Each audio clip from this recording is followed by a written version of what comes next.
Good evening everyone. Audio video clear है आप लोगों तक?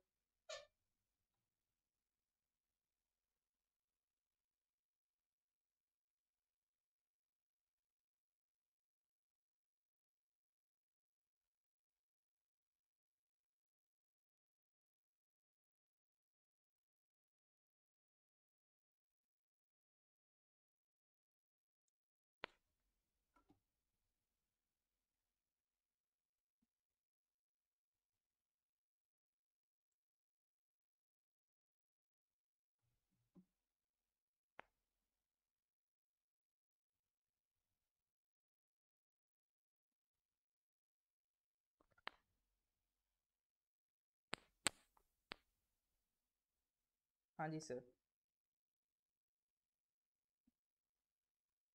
एक बार क्लैरिटी दीजिए फिर हम स्टार्ट करें। ठीक है, सितंबर का करंट अफेयर्स कर रहे थे, एक दो क्लासेस और लगेंगी, कंप्लीट हो जाएगा। ठीक है, आज हम लोग 100 क्वेश्चंस तो पार कर ही देंगे, जो 100+ एमसीक्यूज होते हैं आपके इसमें। तो आगे पढ़ें उससे पहले कुछ क्वेश्चंस के आंसर दीजिए जो हम पहले भी डिस्कस कर चुके हैं। ठीक है, जैसे क्वेश्चन नंबर 76 है। रिसेंटली एक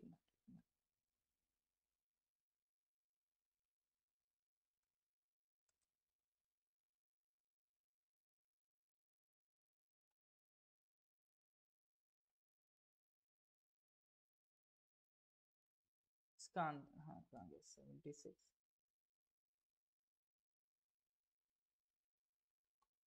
हाँ, ये क्वेश्चन आपका, recently which of the following Indian cities was nominated as the first ever SEO tourism and cultural capital. Comment नहीं आ रहे हैं आप लोगों के?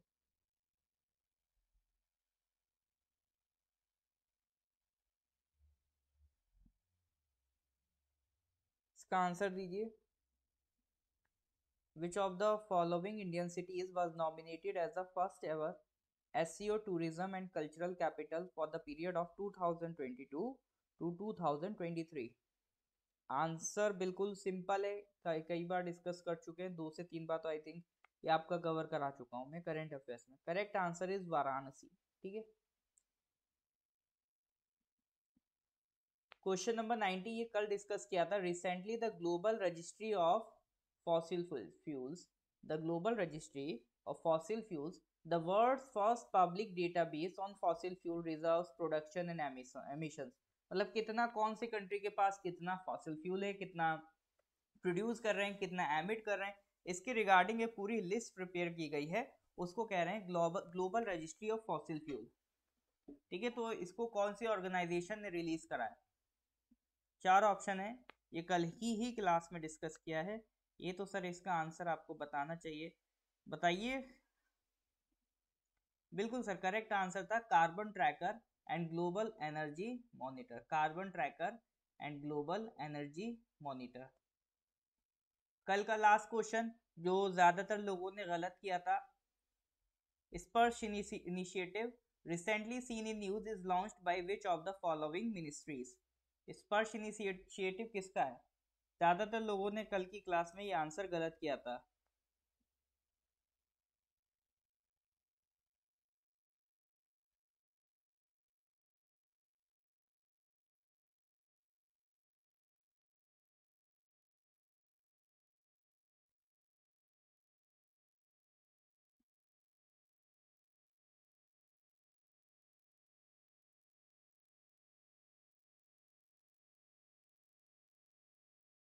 बताइए sir.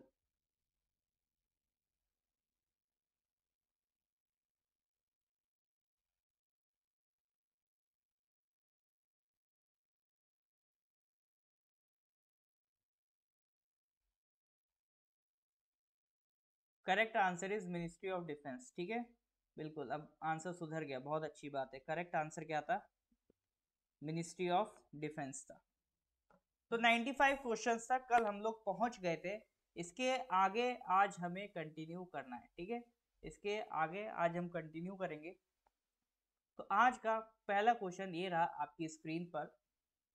Which of the following organizations has released the Global Wealth Report 2022? ये report का काम क्या है, ग्लोबली कितनी वेल्थ जनरेट हो चुकी है, सबकी एक एक इंडिविजुअली जोड़ के टोटल कितनी वेल्थ है, कितना पैसा है दुनिया भर में, तो उसके रिगार्डिंग ये रिपोर्ट तैयार की गई है। तो ये रिपोर्ट किसने बनाई है, world economic forum, world bank, JP Morgan या क्रेडिट स्विस। ठीक है, इन चारों में से किस ऑर्गेनाइजेशन ने ग्लोबल वेल्थ रिपोर्ट बनाई है। देखो आपके एग्जाम्स में एक सेक्शन ये भी रहता है कि जो इंडेक्सेस आती हैं, रिपोर्ट्स आती हैं, ठीक है, इंडेक्सेस आती हैं, रैंकिंग्स आती हैं, तो ये रैंकिंग क्या रही और ये रैंकिंग और ये इंडेक्स, ये रिपोर्ट रिलीज किसने करी, इनका पब्लिशर जो होता है उस पर क्वेश्चन बनना is a very common thing. ठीक है, तो ये करंट अफेयर्स का एक सेक्शन होता है कि ये रिपोर्ट्स, इंडेक्सेस, रैंकिंग्स, इनके पब्लिशर्स के नाम आपको पता होने चाहिए। तो इसमें कोई वर्ल्ड इकोनॉमिक फोरम की तरफ जा रहा है, कोई वर्ल्ड बैंक की तरफ जा रहा है, इस तरह से आप लोगों के आंसर्स भटक रहे हैं। चलो करेक्ट आंसर की बात करते हैं, करेक्ट आंसर है आपका क्रेडिट स्विस। ठीक है, जरूरी नहीं है सारा काम वर्ल्ड बैंक या वर्ल्ड इकोनॉमिक फोरम ही करें, और भी ऑर्गेनाइजेशंस हैं इस दुनिया में। क्रेडिट स्विस ने ये ऑर्गेनाइजेशन, ये आपका रिपोर्ट तैयार की है। तो इन्होंने जो टोटल वेल्थ की है, टोटल ये जानने के लिए बहुत, मतलब ये बहुत इंटरेस्टिंग है, 463.6 ट्रिलियन डॉलर, 463.6 ट्रिलियन डॉलर, ये पूरी दुनिया की वेल्थ है, पूरी दुनिया का पैसा है। ठीक है, एंड ऑफ 2021 पे इतना पैसा है। ये ऑब्वियसली बात है, अगर अब देखेंगे तो और बढ़ गया होगा, ये एंड ऑफ 2021 की बात कर रहे हैं, और ये 9.8% का इंक्रीमेंट हुआ है इसमें। ठीक है, पर पर्सन, अगर पर एडल्ट को अगर आप काउंट करोगे, पर पर्सन काउंट करोगे तो बहुत ही कम हो जाएगा। अगर पर एडल्ट यानी जो वर्किंग एज का पर्सन है, वर्किंग एज जितनी वर्किंग एज पॉपुलेशन है उससे डिवाइड करो, तो पर एडल्ट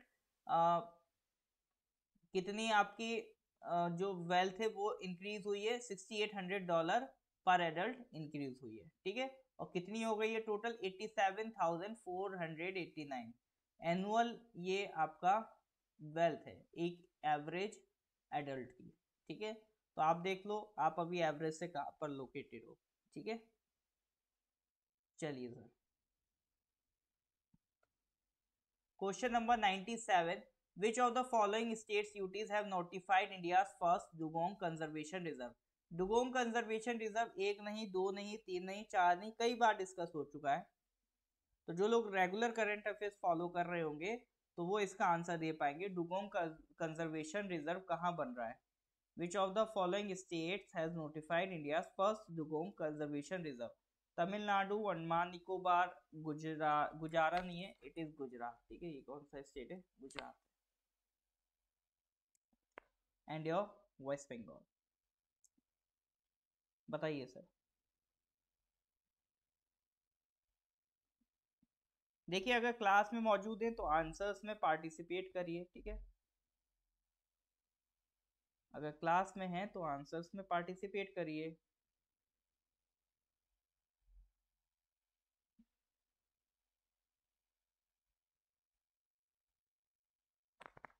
ऑलराइट, तो ऑब्वियसली बात है डुगोंग कंजर्वेशन रिजर्व ये आपको कहाँ पर मिलेगा, एक मिनट,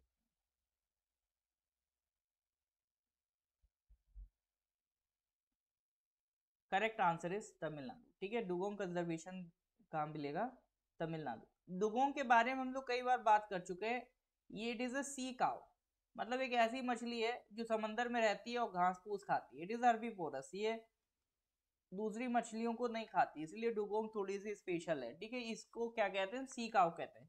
ये बहुत आसानी से पूछ सकता है किस जानवर को सी काउ कहते हैं, तो that is your dugong.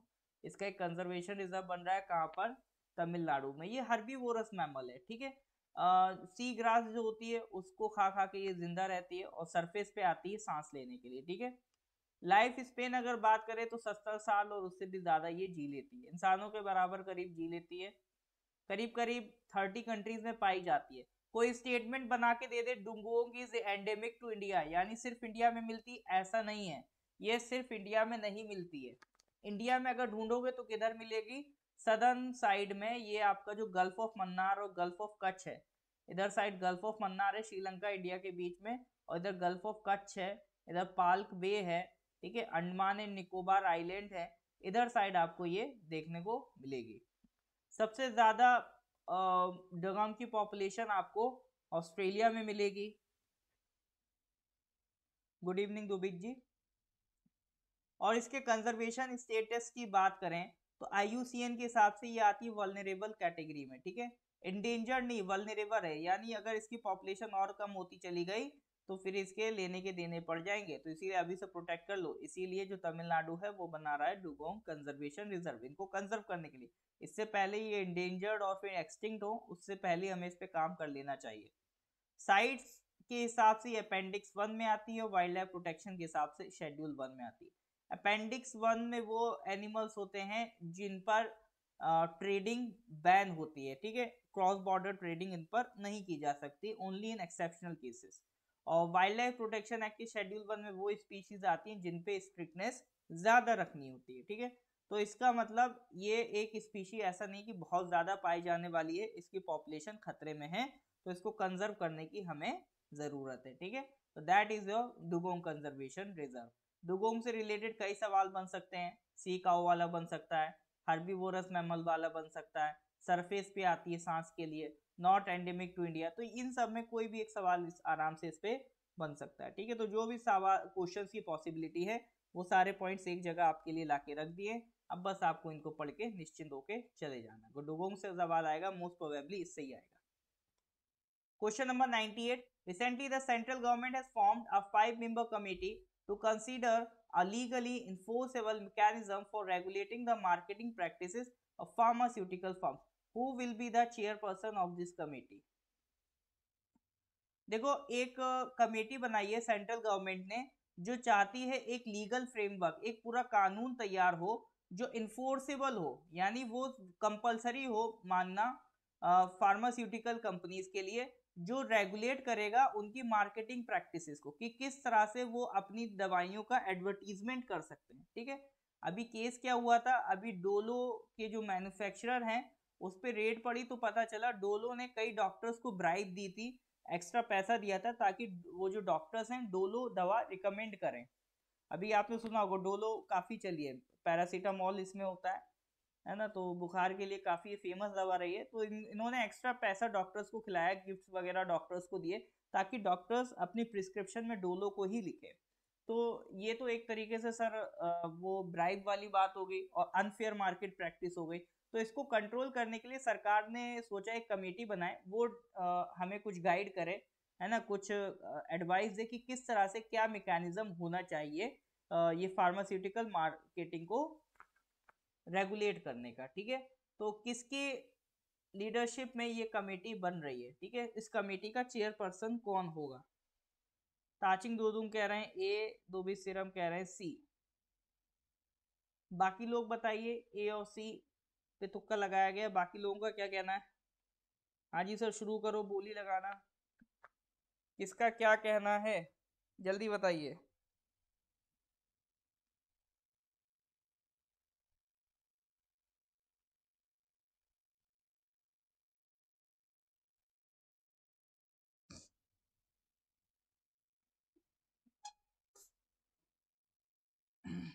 ADC, ADC, BC, well correct answer is BK Paul, ठीक है। किसके अंडर में ये कमेटी बनाई गई है? BK पॉल के अंडर में ये कमेटी बनाई गई है।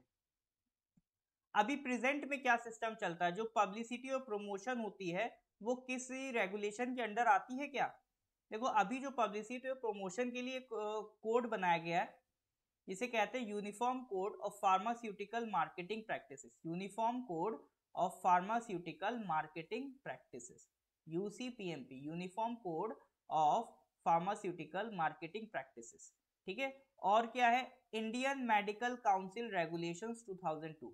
अभी फार्मास्यूटिकल कंपनीज की मार्केटिंग एडवर्टीजमेंट को रोकने रेगुलेट करने के लिए हमारे पास कौन कौन से रेगुलेशंस हैं? एक तो ये uniform code for pharmaceutical marketing practices है, और दूसरा इंडियन मेडिकल काउंसिल रेगुलेशंस 2002 है, और कुछ रेगुलेशंस आपका central board of direct taxes ये भी तय करता है, ठीक है। तो इनकी कुछ कुल मिला के कुछ रेगुलेशन है उनको इन्हें फॉलो करना होता है। इसमें जो सबसे इंपॉर्टेंट है वो है uniform code of pharmaceutical marketing practices. ठीक है, तो ये कोड जो है एक तरीके से वॉलंटरी है। ठीक है, ये आपका मैंडेटरी नहीं है, वॉलंटरी, यानी कि ये कंपनीज को एक गाइडेंस दे दी गई कि आप इस तरह से मार्केटिंग करिए। अगर कोई इसको फॉलो नहीं करता है तो उसको जेल में नहीं डाल देंगे ले जाके। ठीक है, तो ये वॉलंटरी है, एनफोर्सेबल नहीं है ये अभी तक। तो इसको लीगल बनाना है। ठीक है, और क्या हम इसमें ऐड ऑन कर सकते हैं या क्या इसमें चेंज कर सकते हैं, तो ये सारी बातें ही डिस्कस करने के लिए हमने एक कमेटी बनाई है। उसका नाम क्या है? VK Paul committee. ठीक है, तो कल अगर न्यूज में आप सुन लो या एग्जाम में आ जाए वीके पॉल कमेटी किससे रिलेटेड है तो पता होना चाहिए। फार्मास्यूटिकल कंपनीज की जो मार्केटिंग है उसको रेगुलेट करने के लिए ये कमेटी बनाई गई है। ठीक है, उसके लिए लीगल इन्फोर्सेबल लॉज बनाए जाएंगे। इज दैट क्लियर और नॉट? यहाँ तक अगर क्लियर है तो please give me a thumbs up. हाँ जी सर, यहाँ तक अगर क्लियर है तो give me a thumbs up. आ रहा है ना सर समझ में?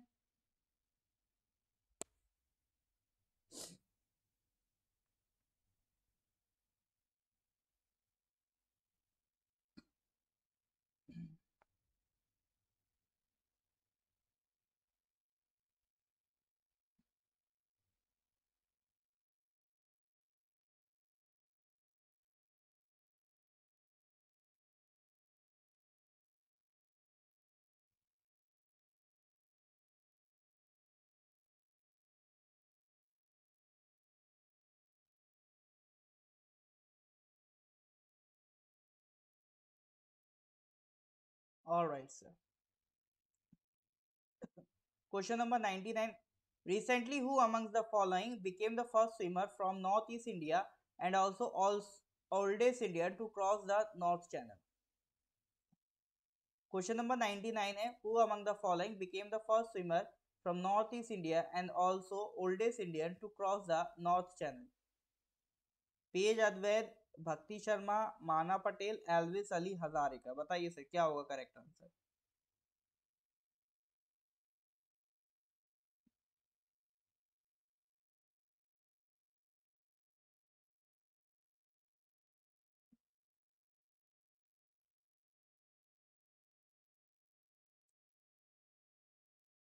First swimmer from Northeast India and also oldest Indian to cross the North Channel.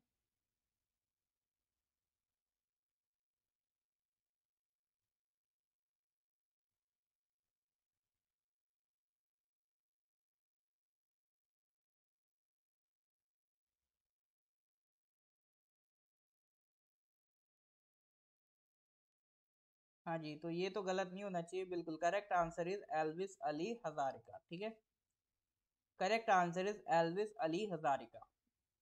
Veteran Assamese swimmer Elvis Ali Hazarika has become the first from the northeast to cross the North Channel. North east में कहाँ से? वो आसाम से। ठीक है, north channel actually sir है कहाँ पर आपका? ये देखो, ये इधर अटलांटिक ओशन में आप जाओगे तो इधर ये आपका यूनाइटेड किंगडम है। यूनाइटेड किंगडम का एक पार्ट है नॉर्थ आयरलैंड। ठीक है, और एक पार्ट है स्कॉटलैंड। तो यूनाइटेड किंगडम को अगर आप देखोगे तो एक तरफ है स्कॉटलैंड, एक साइड है आयरलैंड। इन दो, ये आयरलैंड का दूसरा हिस्सा नॉर्थ नदर्न आयरलैंड। ठीक है, ये यूके का कंट्रोल में, ये वाला आयरलैंड अपना सेपरेट है, बट ये वाला जो आयरलैंड है नॉर्थ आयरलैंड ये यूके का पार्ट है। ठीक है, तो इन दोनों के बीच में ये वाटर बॉडी है, ये वाटर पैसेज है जिसको हम क्या कहते हैं? North channel. ठीक है, इसको ध्यान रखना। इधर आयरिश सी है, इधर अटलांटिक ओशन है, इनको एक कनेक्ट करता है आपका नॉर्थ चैनल। तो किस किस के बीच में? नॉर्थ आयरलैंड और स्कॉटलैंड के बीच में। लोकेशन ध्यान रखिएगा, help you in another time. ये देखो, ये ग्लासगो है, याद है? ग्लासगो से कुछ याद आ रहा है? COP26, UNFCCC की जो मीटिंग होती है COP26, वो कहाँ हुई थी? ग्लासगो में हुई थी। इस बार की इजिप्ट में हुई थी, बट पिछली बार COP26 कहाँ हुई थी? ग्लासगो। ये ग्लासगो यही है, कहाँ पर है? स्कॉटलैंड में। ठीक है, स्कॉटलैंड किसका पार्ट है? यूके का पार्ट है। ये देखो, ये एडिनबरा, ये कुछ इंपॉर्टेंट लोकेशंस हैं यूके की। Well, moving to the next question, question number 100. Kigali amendment recently seen in news is related to which of the following chemicals? Kigali amendment किससे रिलेटेड है? Methane, HFCs, hydrofluorocarbon, carbon monoxide या फिर mercury? बताइए sir, Kigali amendment किससे related है?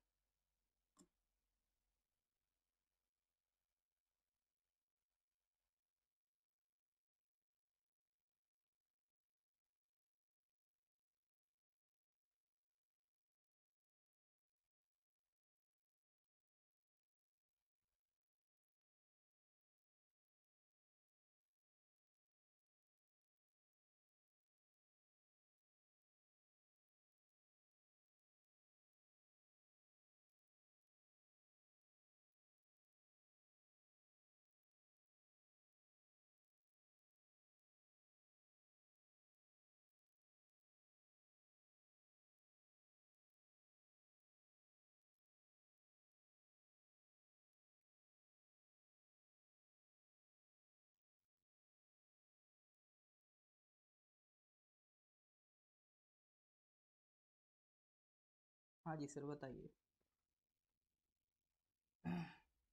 Kigali amendment है क्या?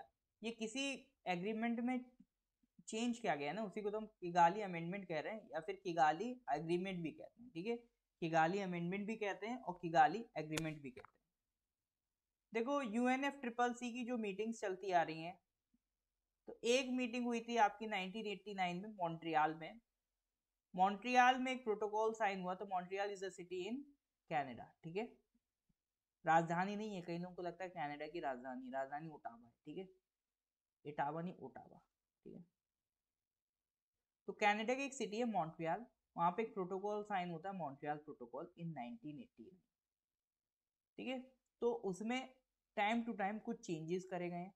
ठीक है, तो वो एक 8th अमेंडमेंट उसमें करा गया था इन 2016। ठीक है, 2016 Kigali is the capital of Rwanda.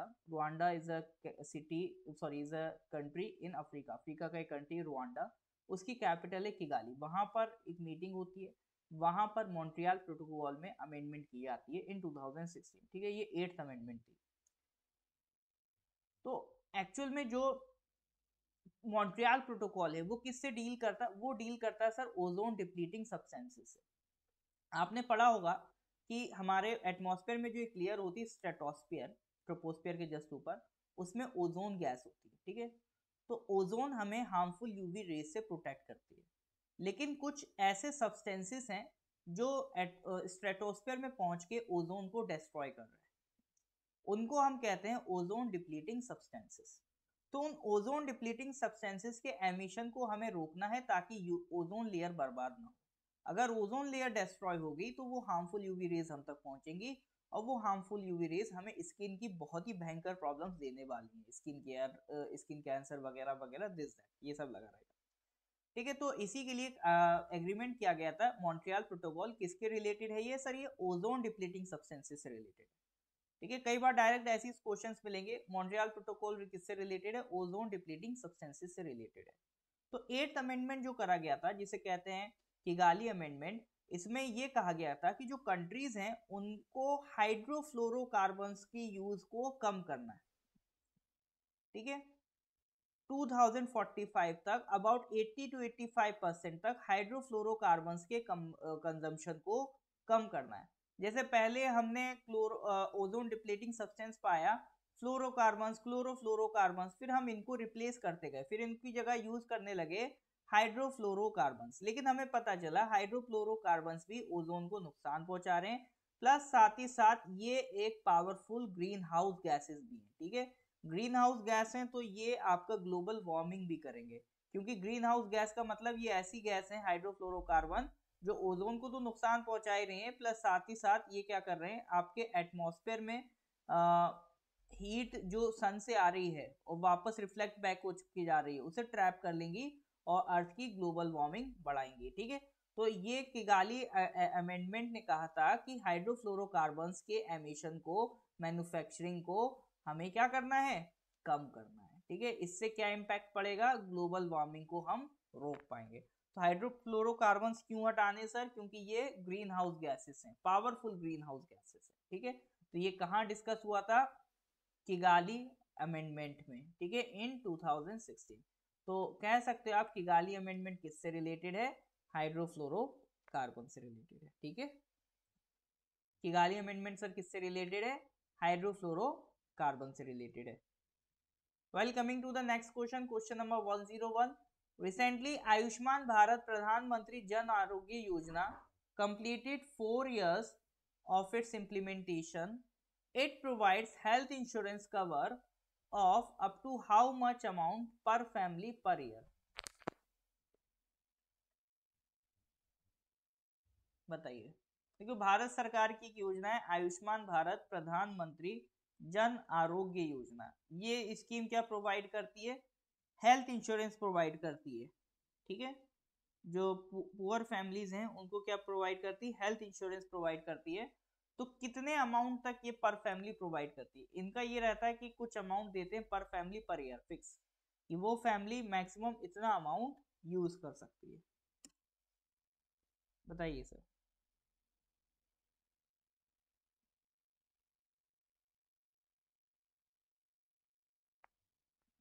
आसान सवाल है, कई बार ये हम पढ़ चुके हैं। आयुष्मान भारत प्रधानमंत्री जन आरोग्य योजना 5 लाख का अमाउंट इन्होंने फिक्स कर रखा है। 2018 में भारत सरकार ने आयुष्मान भारत प्रधानमंत्री जन आरोग्य योजना लॉन्च की थी। दुनिया की सबसे बड़ी हेल्थ इंश्योरेंस स्कीम है ये। ठीक है, पूरी तरह से सरकार इसको फाइनेंस करती है। ठीक है, सेंट्रल गवर्नमेंट स्टेट गवर्नमेंट मिलकर इसको फाइनेंस करती है।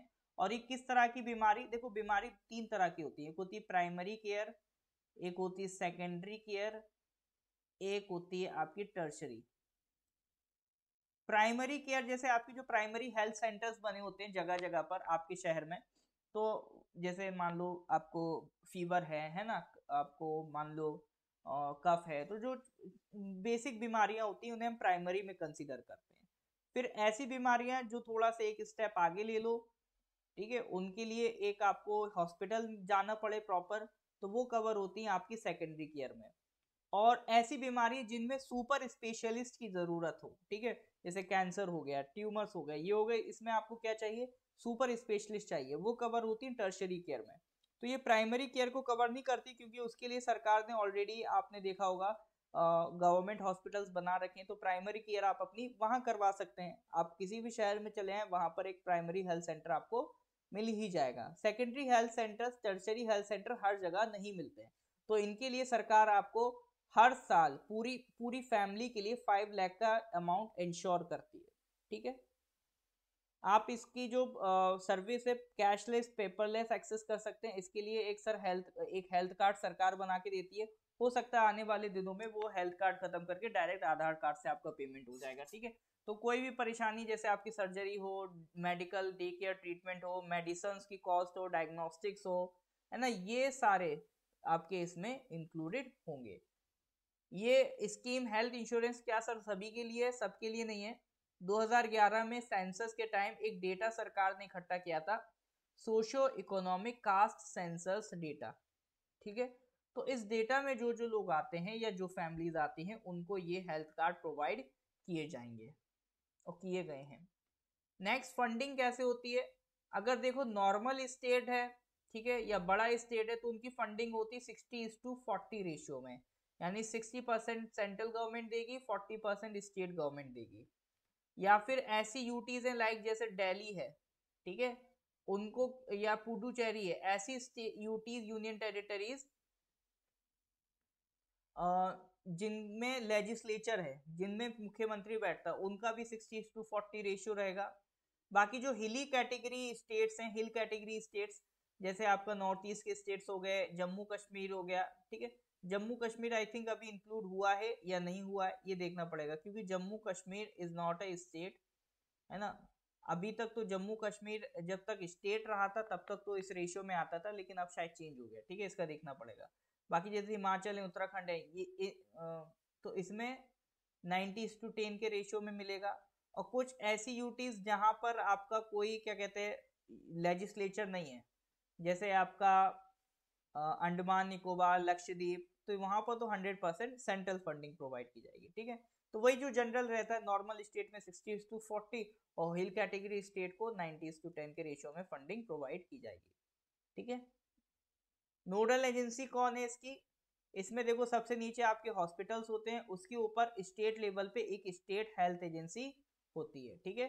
फिर उसके बाद नेशनल लेवल पे इसको डिफरेंट डिफरेंट स्टेट की हेल्थ एजेंसीज होंगी, उनको कंट्रोल करने के लिए एक नेशनल हेल्थ अथॉरिटी होती है, ठीक है। तो ये नेशनल हेल्थ अथॉरिटी ये पूरा प्रोग्राम आपका इम्प्लीमेंट करती है, ठीक है। तो ये पूरा प्रोग्राम कौन इम्प्लीमेंट करता है? आपका नेशनल हेल्थ अथॉरिटी। तो that was all about the प्रधानमंत्री जन आरोग्य योजना, ठीक है।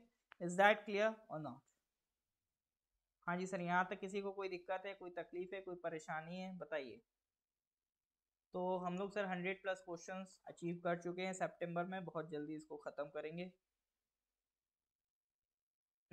यहाँ तक कोई दिक्कत है sir?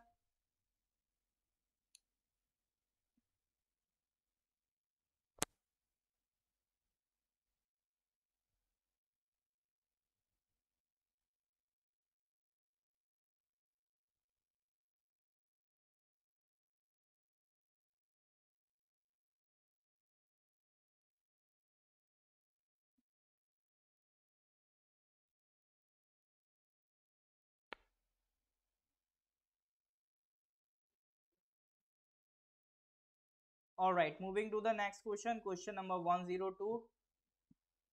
According to the recently released Sample Registration System Statistical Report 2020, what is India's under 5 mortality rate per 1000 live births in India? देखो जो जैसे हमारा सेंसस आता है, इसी तरह से रजिस्ट्रार जनरल ऑफ इंडिया एक पोस्ट होती है, वो क्या करते हैं, जो सर्वे और डेटा निकालते हैं कंट्री के लिए, तो उन्होंने एक डेटा निकाला है, ठीक है।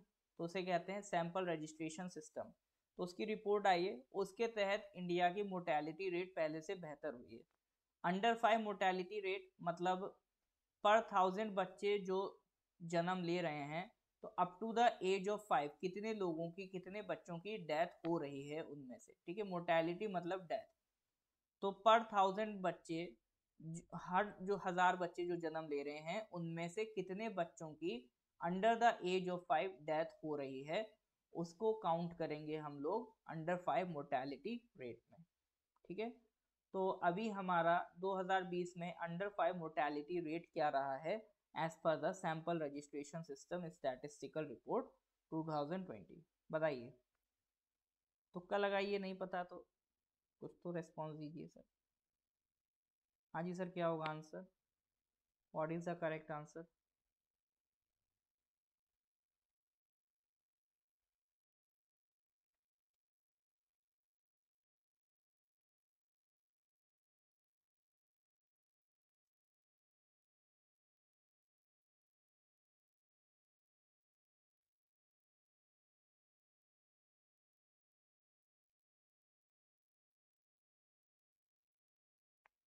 Correct answer is 32। Under 5 mortality rate अभी हमारा कितना है, यानी पर 1000 में से कितने बच्चों की डेथ हो रही है? 32 बच्चों की। और ये पहले से डेटा इंप्रूव हुआ है, पहले और ज़्यादा बच्चों की होती थी, अभी ये डेथ कम हुई है, ठीक है। तो एसआरएस का एक डेमोग्राफिक सर्वे है, ठीक है, जिससे mortality rate, birth rate, death rate, other fertility, mortality indicators national सब नेशनल लेवल्स पे हमें पता चलते रहते हैं, ठीक है। तो 1964 में पायलट बेसिस पे स्टार्ट करा था रजिस्ट्रार जनरल ऑफ इंडिया ने, फिर बाद में 1969 से ये फुली ऑपरेशनल हो गया, ठीक है। देखो भले ही तुक्का लगाओ, वो प्रॉब्लम नहीं है, लेकिन एक बार जब आपको आंसर पता चल गया तो कोशिश करो अगली बार उसे गलत नहीं करना है ना। इसी के लिए नोट्स अपने साथ साथ इसके बनाते चलना है। Question number 103, 2020 women's Asia cup, ये विल भी नहीं, अब ये हो चुका ऑलरेडी, ठीक है। Was held in which of the following countries? India, Bangladesh, Sri Lanka, UAE. ये विमेन्स एशिया कप कहाँ हुआ था और किसने जीता? बताइए सर जल्दी से।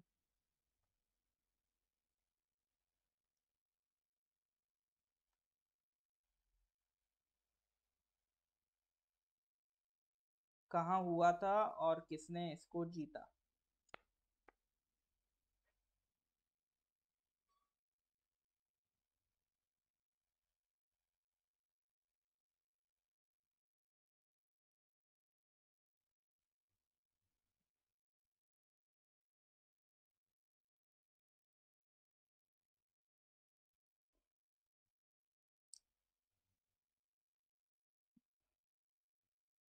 हाँ बिल्कुल करेक्ट आंसर डी नहीं है, बांग्लादेश है, ठीक है। फाइनल इंडिया श्रीलंका के बीच में हुआ था खुशी की बात है, इंडिया ने श्रीलंका को हराया 8 विकेट से और ये वर्ल्ड कप जीता। और ये आपका हुआ था Sylhet international cricket stadium, Sylhet यानी बांग्लादेश में। ठीक है, ये आपका इवेंट कहाँ ऑर्गेनाइज हुआ? It was organise in Bangladesh. While moving to the next question, question number 104, which of the following countries will host the BRICS chairmanship in 2023? South Africa, Brazil, Russia, India. ठीक है, 2023 में ब्रिक्स की chairmanship किसके पास आने वाली है? BRICS क्या है, क्या काम करता है, अभी सब हम पढ़ेंगे। अभी पहले इसका आंसर दीजिए। ब्रिक्स की चेयरमैनशिप 2023 में किसके पास आने वाली है? अरे सभी की इंडिया के पास नहीं आ जाएगी, हमारे पास एससीओ की आने वाली है। और चलो मैंने इतना तो बता दिया, इंडिया नहीं है इसका आंसर। तो अब तो 3 ऑप्शन बचे चेल्सा जी आपके पास, अब तो प्रोबेबिलिटी बढ़ गई सही होने की। तो इसकी हमारे पास 23 में G20 की आने वाली है और शंघाई कोऑपरेशन ऑर्गेनाइजेशन एससीओ की आने वाली है। ठीक है, 23 में ब्रिक्स की चेयरमैनशिप कौन लेके जा रहा है? हाँ जी,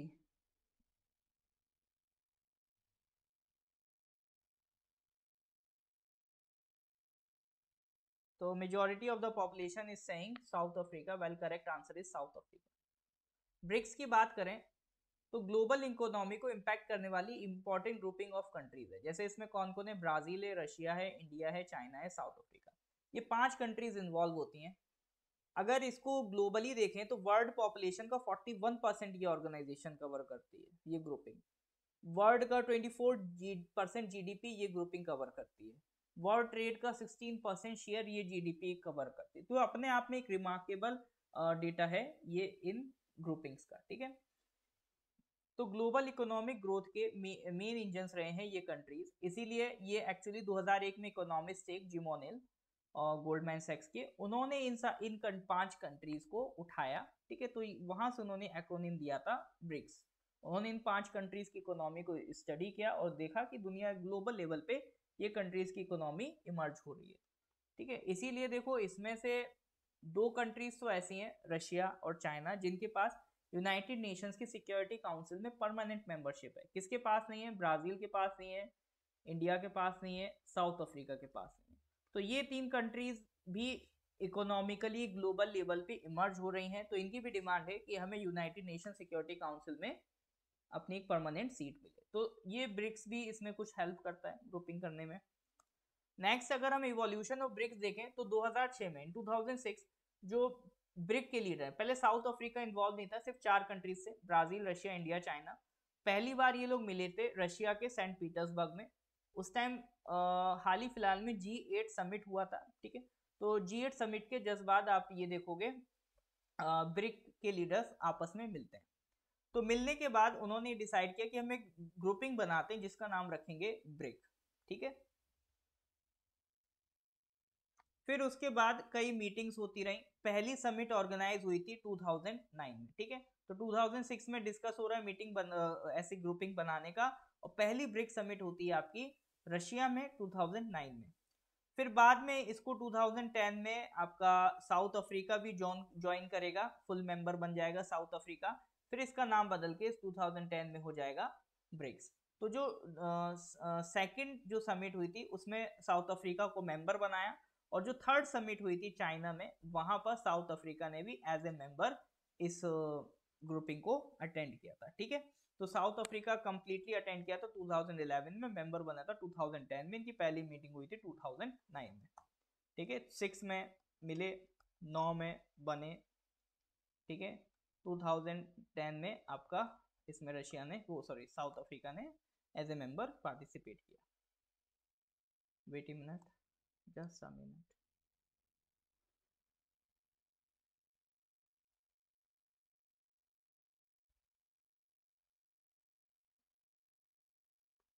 क्वेश्चन नंबर कौन सा था? 103 हो गया था, आई थिंक 104। हाँ, तो इवोल्यूशन ऑफ ब्रिक्स हमने देख लिया। इसके बाद एक बैंक है जो इन कंट्रीज ने मिलकर बनाई। ब्रिक्स ने एक बैंक बनाई, national development new development bank. ठीक है, तो बैंक का नाम बहुत इंपॉर्टेंट है। अच्छा, ब्रिक्स में क्या है, एज सच कोई इनका हेडक्वार्टर या सेक्रेटेरिएट नहीं है, ये बस हर साल मिलते हैं, डिस्कस करते हैं, खत्म करते हैं। एक एक बार एक एक कंट्री में मीटिंग होती है, जस्ट दैट्स इट। ठीक है, पहली मीटिंग रशिया में हुई थी, ठीक है, थर्ड मीटिंग इसकी चाइना में हुई थी। तो ऑब्वियसली बात है सेकंड कहाँ हुई होगी, ब्राज़ील या इंडिया में कहीं हुई होगी। तो न्यू डेवलपमेंट बैंक बनाया इन पांचों कंट्रीज ने मिलके, जो फोर्थ इनकी समिट हुई थी ना 2012 में, ठीक है। थर्ड समिट याद करो 2011 में हुई थी, साउथ अफ्रीका मेंबर बन चुका था तब तक। 2012 में ये लोग मिलते हैं और कहते हैं हम लोग एक ऐसी बैंक बनाते हैं, जैसे वर्ल्ड बैंक है पूरी दुनिया में लोन बांटती फिरती है, इसी तरह से हम भी एक बैंक बनाते हैं, न्यू डेवलपमेंट बैंक। तो दुनिया भर में इंफ्रास्ट्रक्चर को फंड करना, हमारी आपस में कंट्रीज को फंड की जरूरत पड़ेगी, हम सब अपने शेयर्स को यहाँ पर लगाएंगे, प्रॉफिट कमाएंगे, और हमारी कंट्रीज को या दुनिया भर की जो कंट्रीज हैं उन्हें ग्लोबल इंफ्रास्ट्रक्चर डेवलप करने की जरूरत पड़ेगी, तो वो उस बैंक से लोन ले पाएंगे, ठीक है। तो वर्ल्ड बैंक एक तर्ज पे एक बैंक क्रिएट कर दी गई, न्यू डेवलपमेंट बैंक। इसके हेडक्वार्टर्स कहाँ मिलेंगे, ये चाइना के शंघाई में इसके हेडक्वार्टर्स मिलेंगे, ठीक है। तो वहां जाके इस बैंक को स्टैब्लिश कर दिया। एक डिक्लेरेशन साइन करता, फोर्टालेजा डिक्लेरेशन, किसी दवाई का नाम लगता है लेकिन नाम ध्यान रखना है ना, फोर्टालेजा डिक्लेरेशन। तो 2014 की जो मीटिंग थी, तो इसकी स्टैब्लिशमेंट के लिए वहां पर एग्रीमेंट साइन हुआ। जो सोचो आपकी फोर्थ मीटिंग थी है ना 2012 में, उस टाइम सिर्फ बातें कर रहे हैं, ऐसा कुछ करेंगे, करा नहीं है अभी। करा कब है, करा है जब सिक्स मीटिंग हुई थी 2014 में, तो उसके टाइम एक फोर्टालेजा डिक्लेरेशन साइन किया और वहां पर उन्होंने एक न्यू डेवलपमेंट बैंक को स्टैब्लिश किया, ठीक है। 2016 से फुली ऑपरेशनल हो गई। और सबसे बड़ी बात, एनडीबी में किस कंट्री का कितना परसेंट शेयर है, पांच कंट्रीज हैं, बराबर का शेयर है, हर किसी का कितना शेयर है, 20% शेयर। ये जनरली लोगों को नहीं पता होता है, तो ये आप ध्यान रखिएगा, पांचों कंट्री का इक्वल अमाउंट ऑफ शेयर है, 20% in the new development bank. अब ग्लोबल लेवल पे अगर आप बैंक खोलते हो तो ऑब्वियसली बात है, और जिसमें आपका इन्फ्लुएंस अच्छा हो, तो एज ए ग्लोबल लीडर आप अच्छे इमर्ज करके आते हो, ठीक है। कल छोटी मोटी अफ्रीका की कंट्रीज आएंगी, हमसे लोन ले जाएंगी, ठीक है, तो हमारी भी इज्जत बढ़ेगी, वो भी कहेंगे जनाब। तो ये सब बस रहता है। अभी 2022 में 14th मीटिंग हुई थी। इस टाइम चेयरमैनशिप किसके हाथ में, चाइना के हाथ में, ठीक है। वर्चुअल फॉर्मेट में पूरी मीटिंग ऑर्गेनाइज हुई। तो हमने बात करी थी counter terrorism, trade, health, traditional medicine, environment, science, technology, innovation, agriculture, technical and vocational education training, इन सारी चीज़ों पे हमने बात करी थी, ठीक है। कोविड-19 पैंडेमिक में बात हुई थी। अब जो नेक्स्ट समिट है 2023 की, वो कहाँ होने जा रही है सर आपका, वो होने जा रही है साउथ अफ्रीका में, ठीक है। तो 14 समिट कहाँ हुई थी, चाइना में हुई थी। अब जो इसकी 15th समिट है वो कहाँ होगी सर, साउथ अफ्रीका में होगी, ठीक है सर। Is that clear? चलिए, इसके बाद अगर क्लियर है तो please give me thumbs up. बाकी क्वेश्चन नंबर 105 आंसर कीजिए, ठीक है।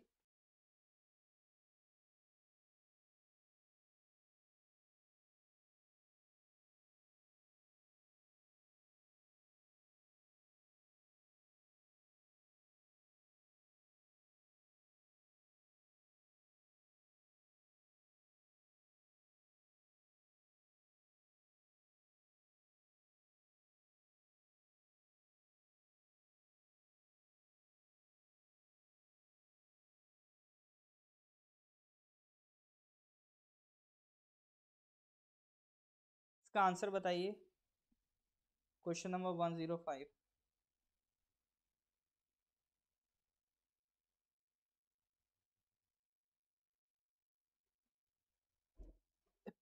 तो इंडियन आर्मी और defence geo informatics and research establishment, इन दोनों ने मिलकर इंडिया का पहला एवलांच मॉनिटरिंग रडार बनाया।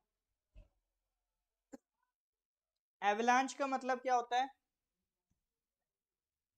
देखो एवलांच का मतलब होता है जो स्नो स्लाइड होती है ना, जैसे मान लो ये बर्फ का पहाड़ है, अचानक से बर्फ यहाँ गिरना स्टार्ट हो गई, ठीक है। तो अचानक से बर्फ गिरना स्टार्ट हो गई तो उसे क्या कहते हैं, एवलांच कहते हैं, ठीक है। तो ये एवलांच को मॉनिटर करने के लिए एक रडार सिस्टम लगाया है, किसने लगाया है, Indian army and defence geo informatics research establishment ने। तो किस स्टेट या यूटी में लगाया, लद्दाख, जम्मू कश्मीर, उत्तराखंड, सिक्किम? हाँ जी सर, करेक्ट आंसर बताइए, किस स्टेट या यूटी में ये एवलांच मॉनिटरिंग रडार लगाया गया? तो भैया इसका करेक्ट आंसर इज सिक्किम, ठीक है। इसका correct answer is Sikkim. Is that clear? Correct answer क्या है sir, Sikkim. Question number 106, recently which of the following countries has changed the name of its capital from Nur Sultan to Astana. ठीक है, नूर सुल्तान, अब एक देश है उसकी कैपिटल अभी नूर सुल्तान कर दी गई, पहले नाम अस्ताना ही था, बाद में अभी 3 साल पहले चेंज करके नूर सुल्तान कर दिया गया था, अब वापस से सर नाम चेंज करके क्या कर दिया गया, नूर सुल्तान कर दिया है। तो आपको सिंपली बताना है कंट्री का नाम क्या है। हाँ जी सर, कंट्री का नाम बताइए। Kyrgyzstan, Tajikistan, Kazakhstan, Uzbekistan.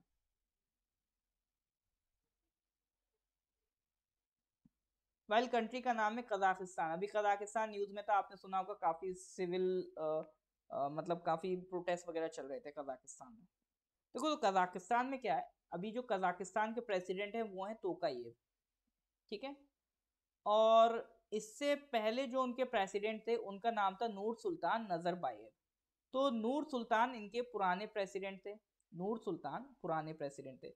नूर सुल्तान इनके ऐसे प्रेसिडेंट थे कि ये यूएसएसआर के टाइम से यहाँ के लीडर बने हुए थे कजाकिस्तान के, और जब यूएसएसआर से आज़ादी भी मिली, कजाकिस्तान को एक नया देश भी बना, तब भी ये इसके प्रेसिडेंट रहे नूर सुल्तान, करीब करीब 3 साल रूल करा।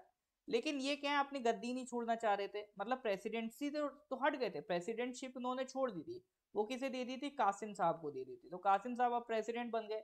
लेकिन मुद्दा क्या था कि जो रूलिंग पार्टी थी उसके हेड अभी भी ये बने हुए थे, जो इनकी पार्टी थी उसके हेड ये अभी भी बने हुए थे, सिक्योरिटी काउंसिल के भी हेड अभी तक यही बने हुए थे। तो जनता बड़ा परेशान थी, कासिम साहब बड़ी इज्जत करते थे इनकी, उन्होंने इन्हीं के नाम पे कैपिटल का नाम रख दिया, नूर सुल्तान, अस्ताना चेंज करके। तो लोग बड़ा परेशान थे, उन्होंने कहा ये क्या तरीका है, एक आदमी है जो पावर छोड़ना ही नहीं चाह रहा है, पहले प्रेसिडेंट रहा इतने साल, अब प्रेसिडेंटशिप से हटा तो पार्टी का हेड बना रहा है, अभी सिक्योरिटी काउंसिल ये बंदा नहीं छोड़ रहा है। तो लोगों ने काफी सड़कों पे उतरे, प्रोटेस्ट करे, काफी वायलेंस वगैरह हुआ, रशिया ने अपनी फोर्सेस भी भेजी मामले को शांत करने के लिए। तो ये सारी जब बातें हो गई तो कासिम साहब ने कहा ठीक है, हम जो चेंजेस हैं उन्हें वापस लेते हैं, है ना। कई और भी कॉन्स्टिट्यूशनल चेंजेस है जो कासिम साहब ने किए थे, तो उस पर भी जनता एजिटेट हो गई थी, परेशान थी। तो कासिम साहब ने कहा ठीक है, जो चेंजेस हमने लिए हम वापस लेते हैं और बेटर तरीके से उसको इम्प्रूव करेंगे। उसी चेंज में एक चेंज ये भी करा गया है कि देखो, जो कैपिटल का नाम नूर सुल्तान कर दिया गया था उसे वापस से चेंज करके क्या कर दो, अस्ताना कर दो। ठीक है, तो ये पूरी इनकी कहानी थी। तो अभी फाइनली वापस कजाकिस्तान की कैपिटल क्या हो गई, अस्ताना। तो अभी जो लोग नूर सुल्तान बेचारे बड़ी मेहनत से याद किए थे, अब वो वापस से कजाकिस्तान की कैपिटल याद कर लें, अस्ताना। ठीक है, एग्जामिनर हो सकता है यही पूछ ले डायरेक्ट, क्योंकि कैपिटल्स कभी कभी पूछ लेते हैं, और कजाकिस्तान से बढ़िया कैपिटल क्या रहेगी पूछने को, कंफ्यूज कर देगा वो आपको। ठीक है, तो पता होनी चाहिए कैपिटल क्या हो गई, अस्ताना। चलिए सर, तो यहाँ तक कोई डाउट है, अगर क्लियर है तो please give me thumbs up. तो देखिए, अगर यहाँ तक लेक्चर अच्छा लगा हो तो एक बार वीडियो को ज़रूर लाइक कर दीजिए और अपने कलीग्स के साथ ज़्यादा से ज़्यादा इसे शेयर कर दीजिए, है ना। तो यहीं तक आज हम डिस्कस करेंगे, इसके आगे की कहानी फिर हम लोग नेक्स्ट क्लास में करेंगे। तो मिलते हैं सर फिर नेक्स्ट क्लास में। Till then, good bye, have a nice day.